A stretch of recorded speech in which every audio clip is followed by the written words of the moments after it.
नमस्कार, प्रादेशिक समाचार के सुबह 10 बजे के बुलेटिन में आपका स्वागत है। आपके साथ मैं विकास कुमार मिश्रा। नजर डालते सबसे पहले मुख्य समाचार पर। राष्ट्रपति द्रौपदी मुर्मू आज बिहार के दौरे पर। इस दौरान राष्ट्रपति मोक्ष भूमि गया जी में पितृपक्ष के दौरान अपने पितरों का करेंगी पिंडदान। पूर्व केंद्रीय मंत्री रविशंकर प्रसाद ने राहुल गांधी के वोट चोरी आरोप पर किया पलटवार। कहा, राहुल लोकतंत्र को खतरे में डाल रहे हैं। मुख्यमंत्री नीतीश कुमार ने पटना में कल एशिया कप 2025 में जीतने वाली भारतीय हॉकी टीम को पुरस्कार और प्रशस्ति पत्र देकर किया सम्मान। बेगूसराय के बखरी में एनडीए कार्यकर्ता सम्मेलन के दौरान केंद्रीय मंत्री गिरिराज सिंह ने दिया नारा। कहा, 2025 से 2030 फिर से नीतीश। पश्चिम चंपारण के बेतिया में एनडीए गठबंधन के कार्यकर्ताओं ने विधानसभा स्तरीय सम्मेलन किया आयोजित।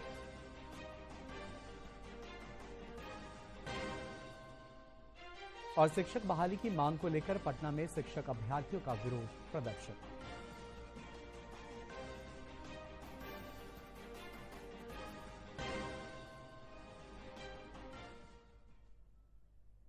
अब खबरें विस्तार से। राष्ट्रपति द्रौपदी मुर्मू आज बिहार दौरे पर हैं। इस दौरान राष्ट्रपति गया जी के विष्णुपद मंदिर में पूजा अर्चना करने के लिए पहुंची। मोक्ष भूमि गया जी में पितृपक्ष के दौरान अपने पितरों का पिंडदान करेंगी। जिला प्रशासन ने राष्ट्रपति के आगमन को लेकर पुख्ता तैयारी की है।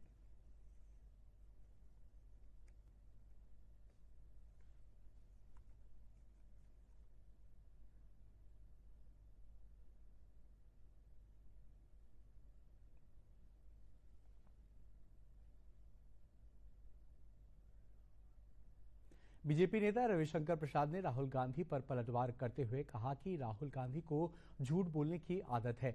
राहुल गांधी देश के लोकतंत्र को धोखा दे रहे हैं। उन्होंने कहा कि लोकसभा में नेता प्रतिपक्ष के पद की गरिमा को राहुल गांधी ने गिराया है। वो जेनजी के नाम पर देश में अराजकता फैलाना चाहते हैं।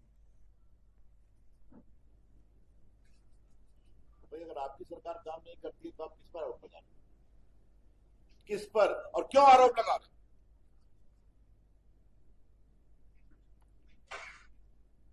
मित्रों, हमारा स्पष्ट आरोप है।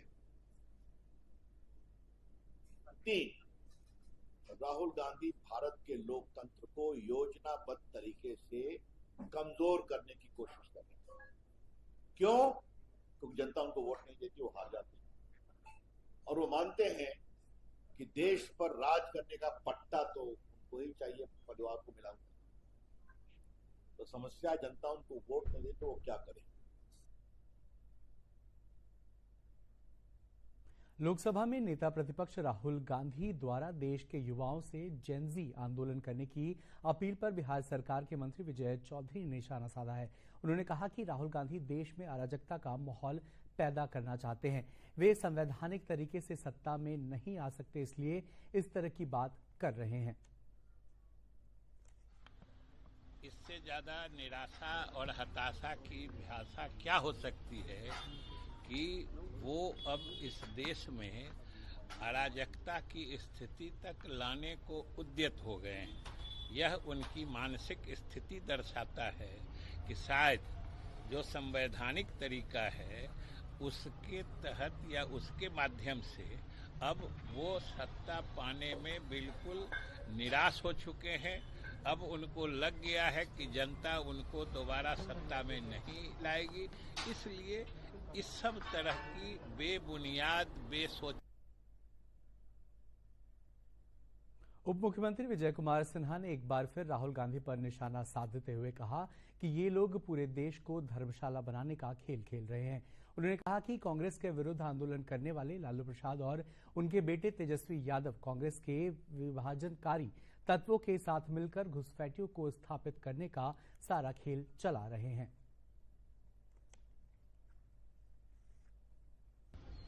देखिए, पूरे देश को धर्मशाला बनाने का खेल कांग्रेस ने खेला है और कांग्रेस के विरुद्ध जिसका जन्म हुआ राजनीति में, राजद का, कांग्रेस के विरुद्ध इसका जन्म है और उसी कांग्रेस के गोद में बैठकर उस आंदोलन के सबसे बड़े भ्रष्टाचारी के नायक श्रीमान लालू प्रसाद यादव और उनके पुत्र कांग्रेस के विभाजनकारी तत्वों के साथ मिलकर घुसपैठिए को स्थापित करने का, घुसपैठिए को अपनी सरकारी योजनाओं में भागीदारी कराने का और भारत का नागरिक बनाने में अहम भूमिका निभा रहे हैं। और तुष्टीकरण की राजनीति करने के लिए राजद कांग्रेस का खेल अब नहीं चलेगा। हर भारतीयों को सावधान होना है, सच को जानना है। ये भ्रम फैला करके बरगलाने का खेल खेल रहा। मुख्यमंत्री नीतीश कुमार ने पटना में कल एशिया कप 2025 में जीतने वाली भारतीय हॉकी टीम को पुरस्कार और प्रशस्ति पत्र देकर सम्मानित किया।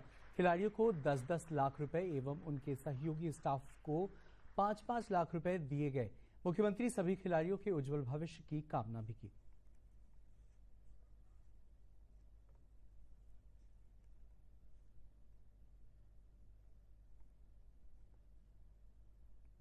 टीम की तरफ से और पूरी हॉकी इंडिया की तरफ से मैं आपका शुक्रिया अदा करना चाहता हूँ कि जो आपने स्पोर्ट्स प्रति जो आपका पैशन है, जो आपका प्यार है और इतना बड़े इनिशिएटिव ले रहे हैं आप। पहले महिला का टूर्नामेंट करवाया और अभी रिसेंटली जो एशिया कप मेंस में खेला है और दोनों टीमें जीती हैं। सारा क्रेडिट सर आपको जाता है कि आपने इतना बड़ा इनिशिएटिव लिया। बिहार में मेरे साथ बहुत अच्छा लग रहा है और यहाँ का जो क्राउड है, यहाँ की जो सपोर्ट है बहुत अच्छी लगी, क्योंकि पूरे लोगों का जो प्यार है आपके प्रति वो दिख रहा था पूरे टूर्नामेंट में। एंड हम उम्मीद करते हैं कि ऐसे ही आप हॉकी को सपोर्ट करते रहें और राजगीर में और मैचेस देखने को मिले हमें। तो हम thank you so much. Begusarai के बखरी विधानसभा क्षेत्र में एनडीए का कार्यकर्ता सम्मेलन हुआ। इस सम्मेलन में केंद्रीय मंत्री गिरिराज सिंह ने नारा दिया कि 2025 से 2030 फिर से नीतीश। इस अवसर पर पर्यटन मंत्री राजू सिंह और मंत्री सुमित सिंह ने भरोसा जताया कि आगामी विधानसभा चुनाव में एक बार फिर से बिहार में नीतीश सरकार बनेगी।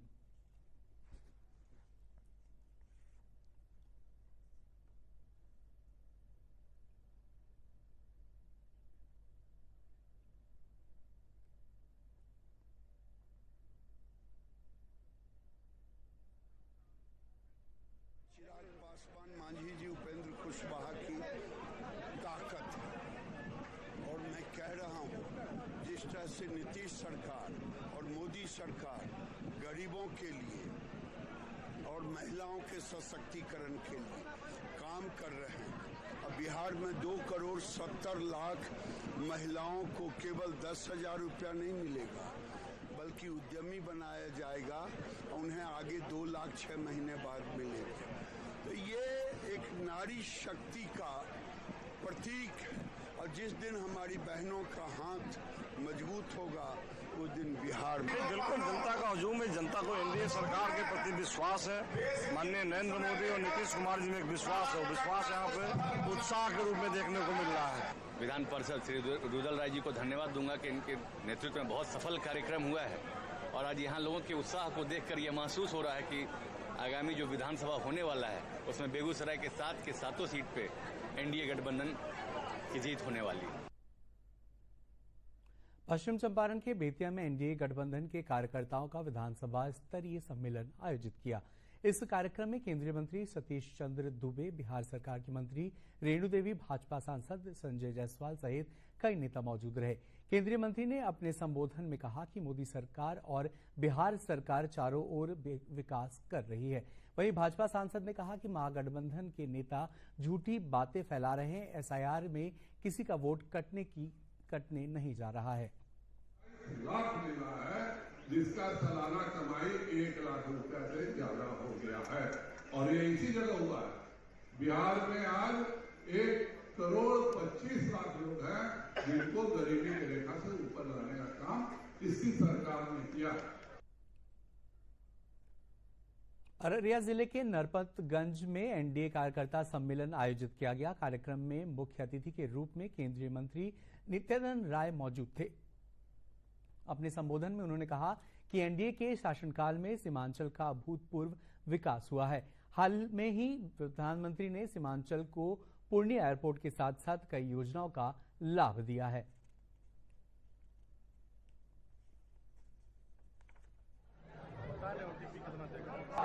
वही पैसा गरीब कल्याण में लगेगा, विकास में लगेगा, नौजवानों के रोजगार में लगेगा। भागलपुर जिले के नाथनगर विधानसभा क्षेत्र में एनडीए कार्यकर्ता का सम्मेलन हुआ, जिसमें पूर्व केंद्रीय मंत्री शहनवाज हुसैन शामिल हुए। उन्होंने अपने संबोधन में कहा कि राजद का MY समीकरण नहीं काम करेगा। राजद के लोग कहते थे कि माई बहन योजना लाएंगे, लेकिन उसके पहले ही मुख्यमंत्री नीतीश कुमार ने हर घर की महिलाओं को 10-10 हजार रुपए देने का काम किया है।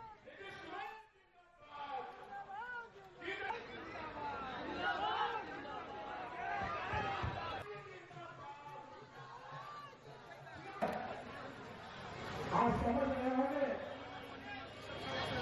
राजीव सिंह जी जो ऐसे कार्यक्रम की व्यवस्था अध्यक्ष विजया रहाटकर ने 8वें राष्ट्रीय पोषण माह के अवसर पर पटना के फुलवारी शरीफ में आयोजित गोद भराई एवं अन्नप्राशन कार्यक्रम का उद्घाटन किया। इस अवसर पर विजया रहाटकर ने कहा कि राष्ट्रीय पोषण माह का उद्देश्य माताओं और बच्चों में संतुलित आहार और पोषण को लेकर जागरूकता पैदा करना है।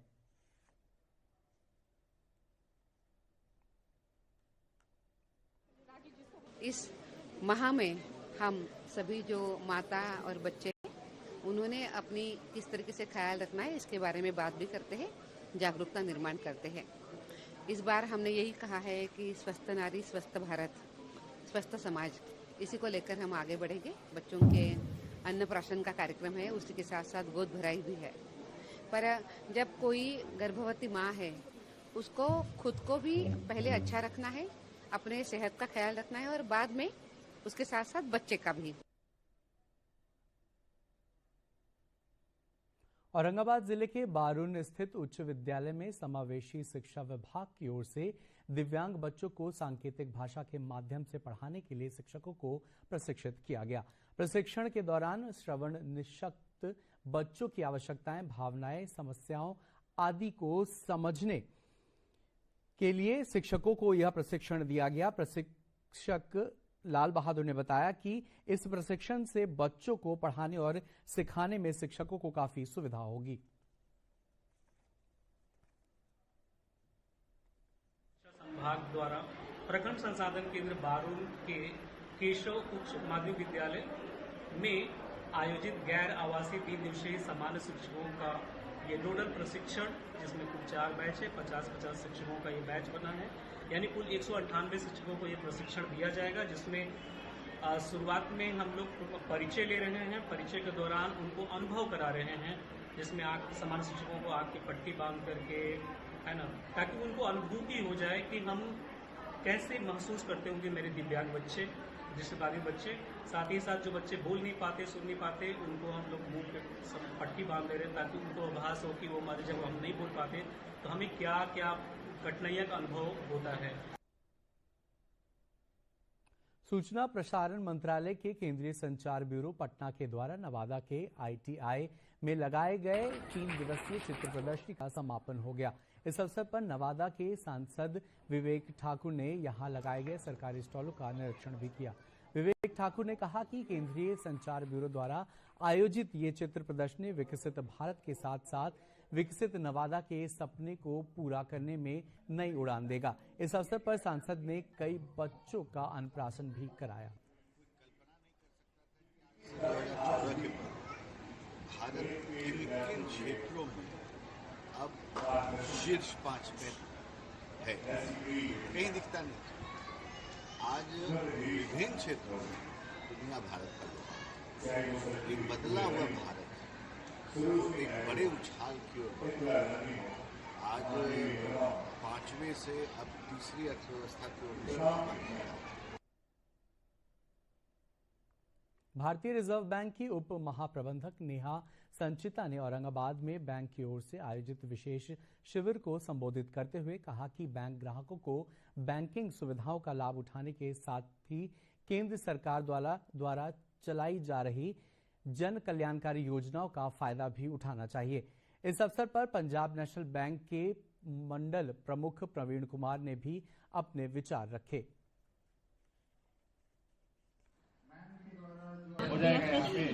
वित्त मंत्रालय, रिजर्व बैंक, सभी बैंकों के साथ मिलकर ये कार्यक्रम किया जा रहा है। हम यही चाहेंगे कि सारे लोग जो ज़्यादा से ज़्यादा KYC ई-KYC यहाँ पे करवाएं, अकाउंटिंग हो, और ये भी देखिए कि लोग जो बीमा योजना जो सरकार द्वारा दी जा रही है उसमें सब लोग अपना नामांकन करवाएं। और चौथे चरण की शिक्षक बहाली को लेकर पटना में शिक्षक अभ्यर्थियों ने प्रदर्शन किया। आचार संहिता लागू होने से पहले 1,20,000 पदों पर नोटिफिकेशन जारी करने की मांग को लेकर पटना में छात्रों ने महाआंदोलन किया। छात्र नेता दिलीप ने कहा कि जब तक प्रदेश में डोमिसाइल लागू नहीं था तब तक 1 लाख से अधिक पदों पर शिक्षकों की बहाली हुई, लेकिन डोमिसाइल लागू होने के बाद 1,20,000 पदों पर घोषणा करने के बावजूद शिक्षा मंत्री अब कह रहे हैं कि केवल 27,000 पदों पर ही वैकेंसी आएगी।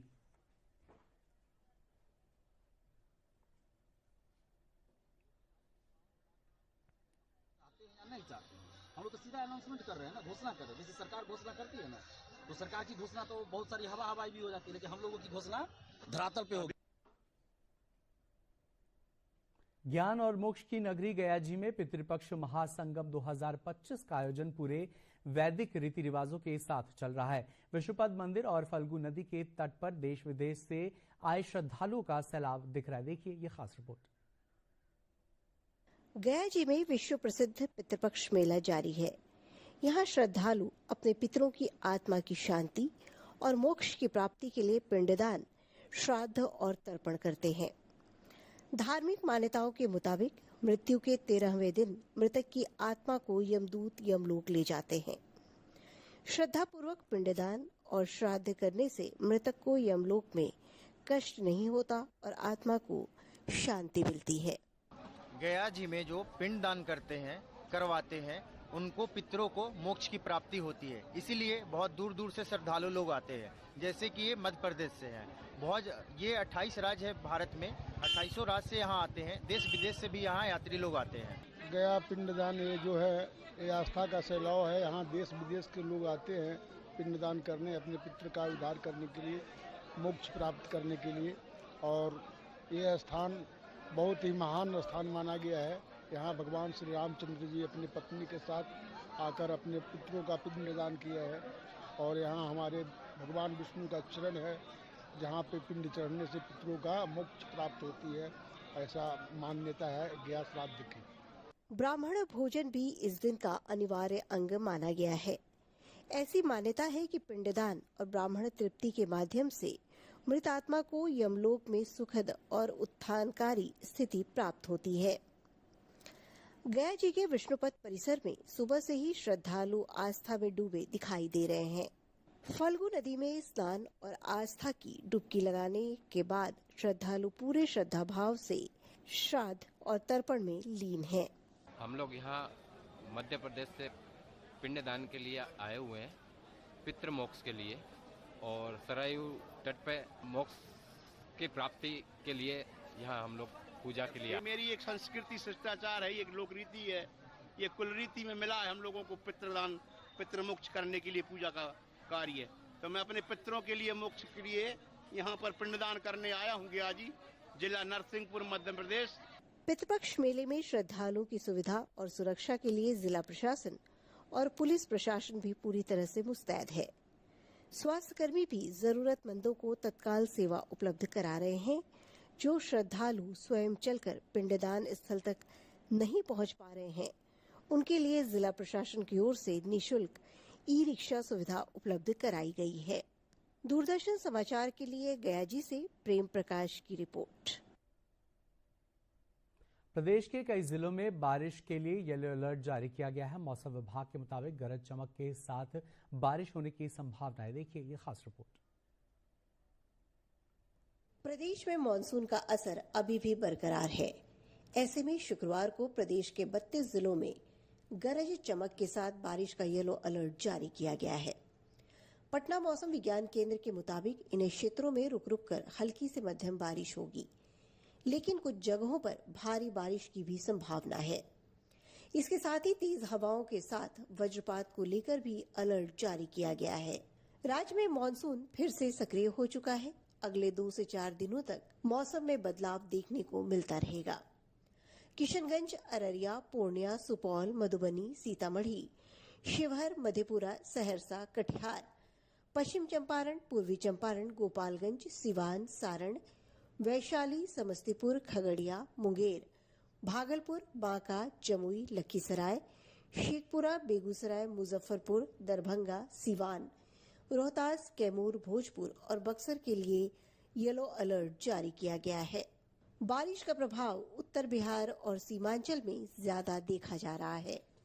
किशनगंज, अररिया, पश्चिम चंपारण और गोपालगंज जैसे कुछ जगहों पर भारी बारिश की संभावना जताई गई है।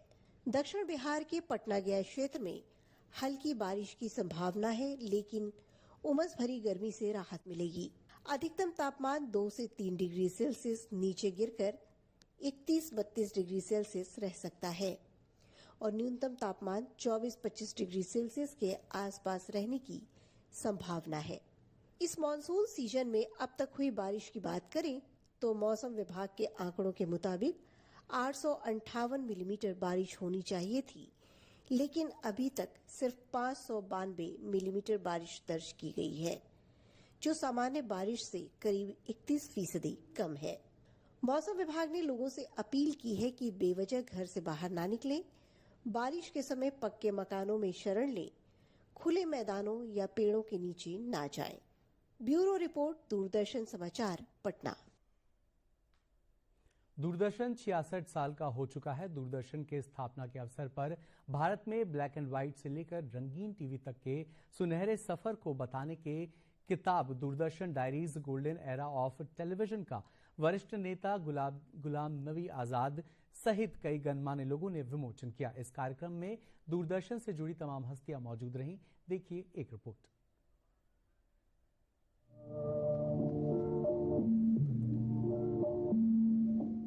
दूरदर्शन स्थापना के 66वां वर्ष पूर्ण किए हैं। इन 66 सालों में दूरदर्शन ब्लैक एंड व्हाइट से लेकर रंगीन होने का गवाह रहा है।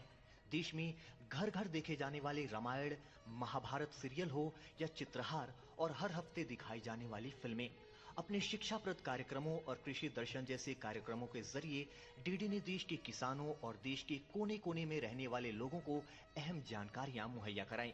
डीडी पर आने वाले तमाम धारावाहिक और कार्यक्रमों को देखकर कई पीढ़ी बड़ी हुई। खबरों की दुनिया में भी दूरदर्शन का रेडियो के बाद एक छत्र राज रहा। दूरदर्शन के पुराने दिनों के सफर को बताती किताब Doordarshan diaries the golden era of television का वरिष्ठ नेता गुलाम नबी आजाद सहित कई गणमान्य लोगों ने विमोचन किया। दिल्ली में आयोजित इस विमोचन कार्यक्रम में दूरदर्शन से जुड़ी रही तमाम हस्तियां मौजूद रहीं। इस बुक में तो हम सब पढ़ेंगे कि पहले रेडियो का ही हिस्सा था, उन्हीं के स्टेशन से ये भी चलता रहा।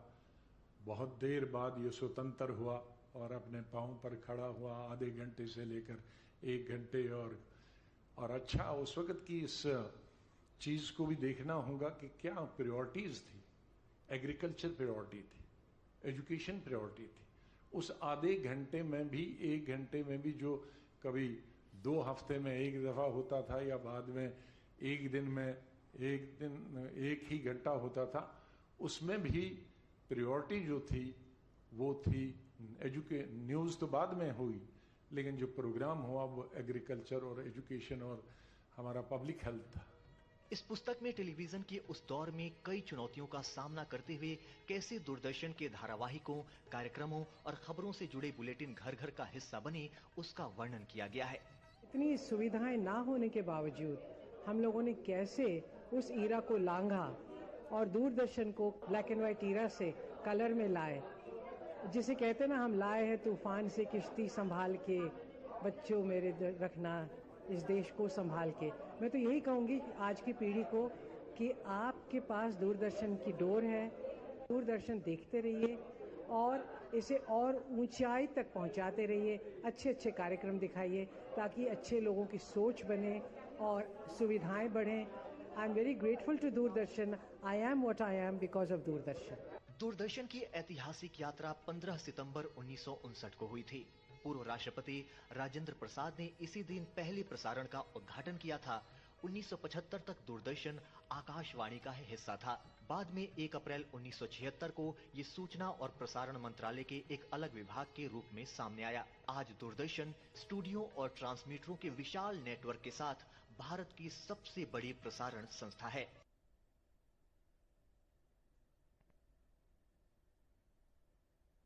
और अब 3 मिनट में 10 खबरें।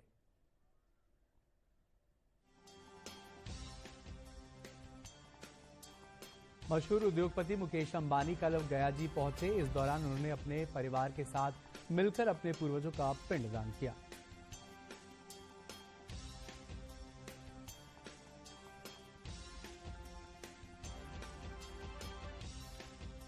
बाढ़ के अनुमंडल पंडारक में ममराकाबाद हॉल्ट पर 3 लोगों की ट्रेन से कट जाने के कारण मौत हो गई। वहीं एक व्यक्ति गंभीर रूप से घायल है।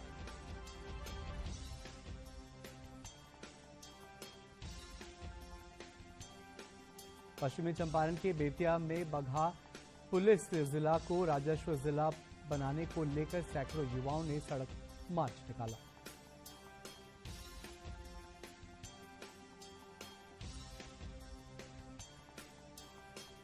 चपड़ा के राजेंद्र स्टेडियम में 100 से अधिक दिव्यांग खिलाड़ियों ने राज्य स्तरीय खेल प्रतियोगिता में भाग लिया। विजेताओं को मेडल और प्रशस्ति पत्र देकर सम्मानित किया गया।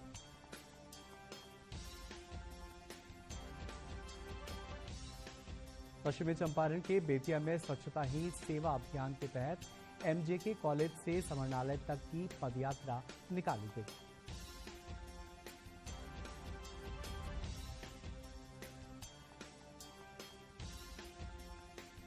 नालंदा के हिलसा में जिला स्वीप आइकॉन डॉक्टर आशुतोष मानव ने मतदाता जागरूकता अभियान के तहत उच्च विद्यालय की छात्राओं को किया जागरूक।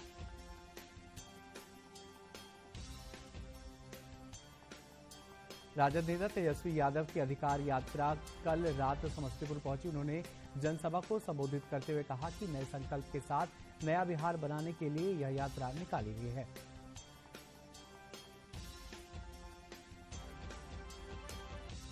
बांकाकोट में गरीब असहाय लोगों के लिए विशेष कोर्ट आयोजित की गई, जिसमें कई मामलों पर मध्यस्थता की गई।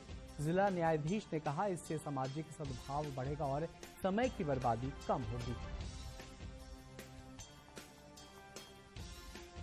सीतामढ़ी शहर में सीताकुंज जानकी उद्यान का उद्घाटन मंत्री सुनील कुमार ने किया। इस मौके पर सांसद दिवेश ठाकुर के साथ अन्य कई नेतागण मौजूद रहे।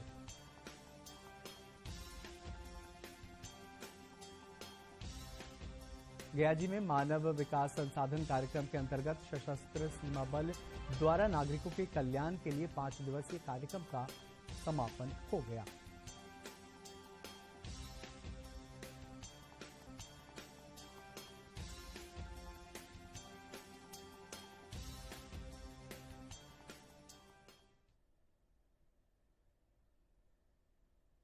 और अंत में मुख्य समाचार एक बार फिर।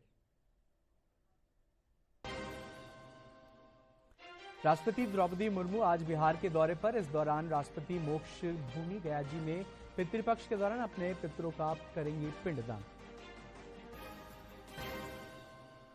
पूर्व केंद्रीय मंत्री रविशंकर प्रसाद ने राहुल गांधी के वोट चोरी आरोप पर किया पलटवार। कहा, राहुल लोकतंत्र को खतरे में डाल रहे हैं। मुख्यमंत्री नीतीश कुमार ने पटना में कल एशिया कप 2025 में जीतने वाली भारतीय हॉकी टीम को पुरस्कार और प्रशस्ति पत्र देकर किया सम्मानित। बेगूसराय के बखरी में एनडीए कार्यकर्ता सम्मेलन के दौरान केंद्रीय मंत्री गिरिराज सिंह ने दिया नारा। कहा, 2025 से 2030 फिर से नीतीश। पश्चिम चंपारण के बेतिया में एनडीए गठबंधन के कार्यकर्ताओं ने विधानसभा स्तरीय सम्मेलन किया आयोजित।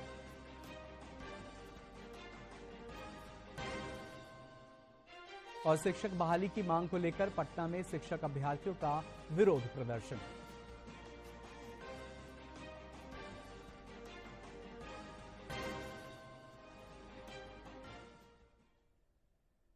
इसके साथ ही प्रादेशिक समाचार का यह बुलेटिन समाप्त हुआ। मुझे दीजिए इजाजत। नमस्कार।